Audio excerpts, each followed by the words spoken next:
Mate, I'm a little bit sick of Tatooine. It's not even that I don't like sand, I'm just bored of it. But then the planet is meant to be boring. That's its function in A New Hope, to be the quiet pocket of the galaxy from where our hero dreams of adventure. It is odd then that Tatooine, the deliberately bland planet, appears across so much live-action Star Wars. Star Wars, a galaxy far, far away. If I wanted a series set entirely on the same dull desert planet, I'd read Dune. At least it lives up to its name. So, we're going to review everything, all the live-action appearances of Tatooine since its debut in the 70s. Okay. Return of the Jedi. The film's first set piece is on Tatooine. Alright. It's a new, mature Jedi Luke returning to his homeworld. Contrast, juxtaposition, character arcs, all that jizz. Acceptable. Makes sense. It also facilitates a payoff for Jabba the Hutt, a character who is mentioned in both A New Hope and Empire, but not actually seen until this film. That is unless you watch the special editions, in which case he does make an earlier appearance being played by PS1 Hagrid. Oh, and talking of the special editions, they actually add a shot of Tatooine at the very end of Jedi, where everyone is stood around awkwardly like they're in a Lowry painting. So that's nice, I guess. The Phantom Menace. So it turns out, just like his son, Anakin also grew up on Tatooine. Okay. It's been pre-established that he has relatives on the planet, so fine. It just feels a little uninspired. To be fair though, Phantom Menace was the first live-action Star Wars since Jedi, so...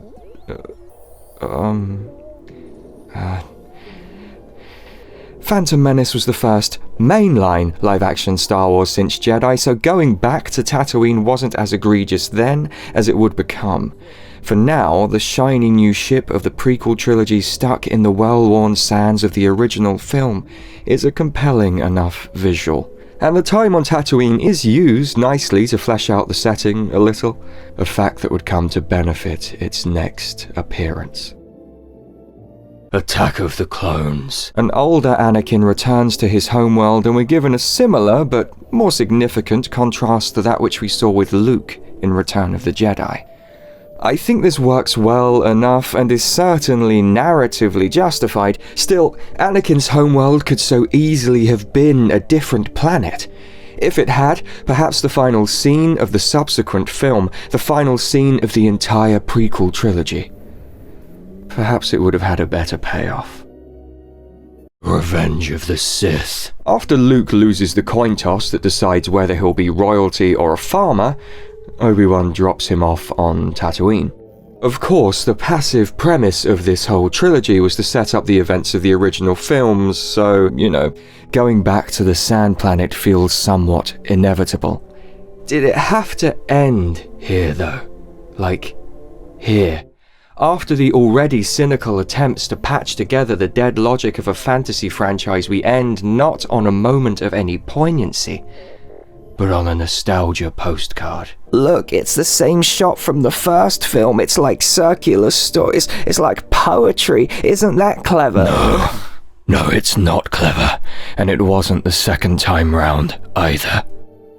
Speaking of, the Rise of Skywalker. I do understand the temptation to end it all where it started, and a Skywalker reunion, a bittersweet send-off and passing of the metaphorical torch, is a nice idea.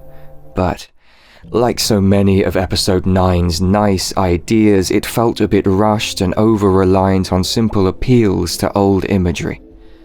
Although, of course, for the sequels, this trend started 2 films ago. I'm by no means the first to note that The Force Awakens is made from the fabric of A New Hope, cut into a trendier dress. A fact I'm not especially bothered by, to be honest. I look forward to the death threats. We begin in a quiet pocket of the galaxy from where our hero dreams of adventure. But did that pocket have to be full of sand? Again, for the 3rd time in a row from 1977 right through to 2015. Oh, but don't worry, this is new, it's not Tatooine. It just so happens to have the same landscape, dressing, tone, and theme. Rey's homeworld isn't unique in its ununiqueness either. It is one of many Tatooine knockoffs that exist across the series. You've got the three J's, Jakku, Jedha, and Geonosis, otherwise known as Tatooine with a Star Destroyer on the ground, Tatooine with a Star Destroyer in the sky, and Tatooine with a Star Destroyer's mum. There's also Pisana and Savareen, which is just what happens when you adjust Tatooine's saturation. Actually, while we're on the subject of image editing, pause it. Isolate that Jawa. Right now, zoom in. Okay, desaturate the robes and darken them up a bit too. Nice, nice.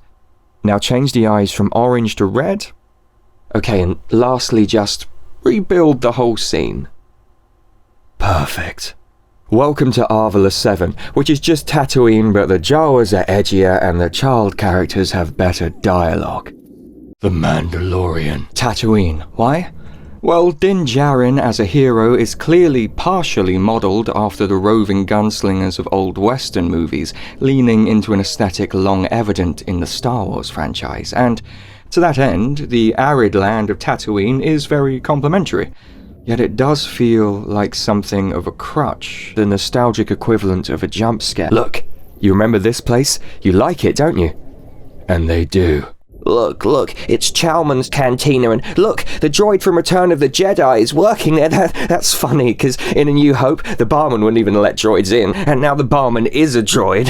It's voiced by Mark Hamill too, did you know that? Luke Skywalker himself. Oh my god, is that the table where Greedo and Han sat? Han shot first.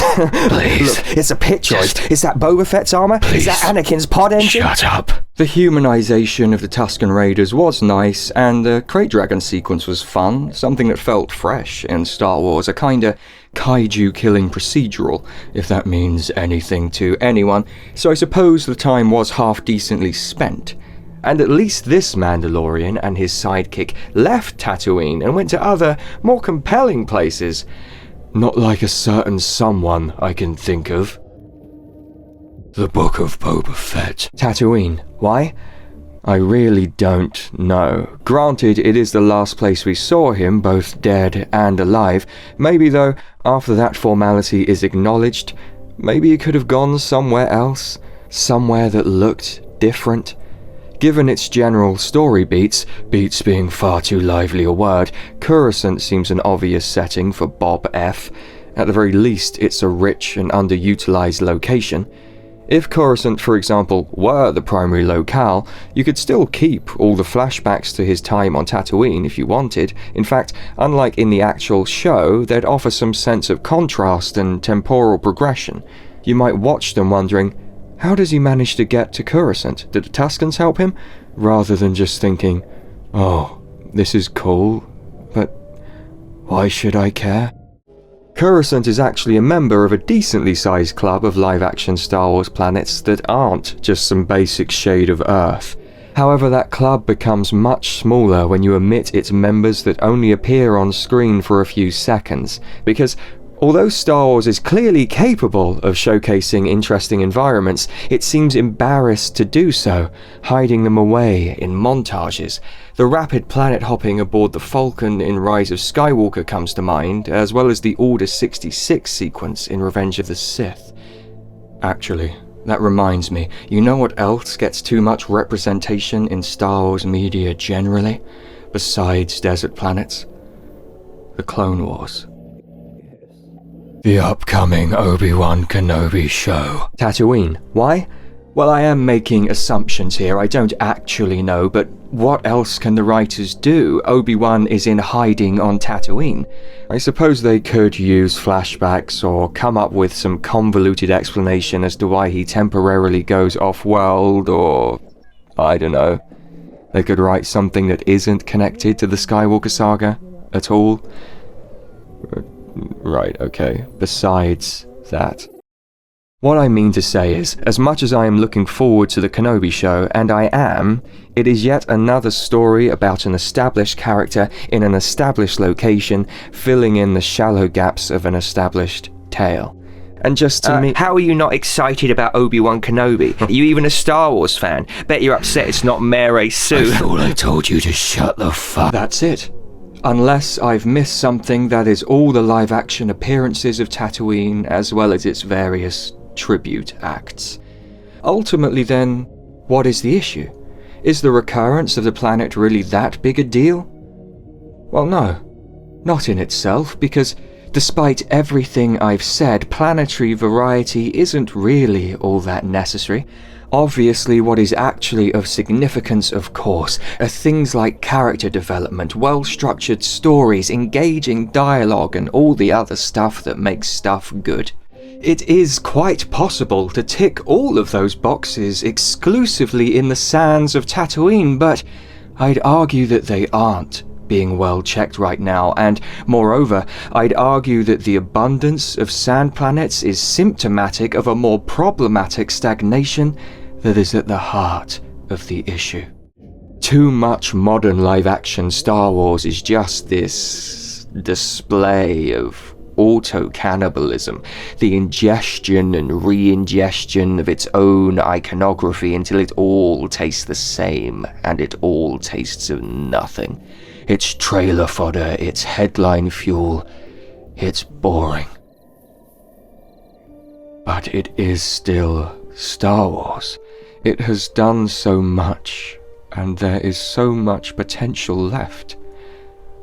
Why are we still playing with the same toys in the same sandbox?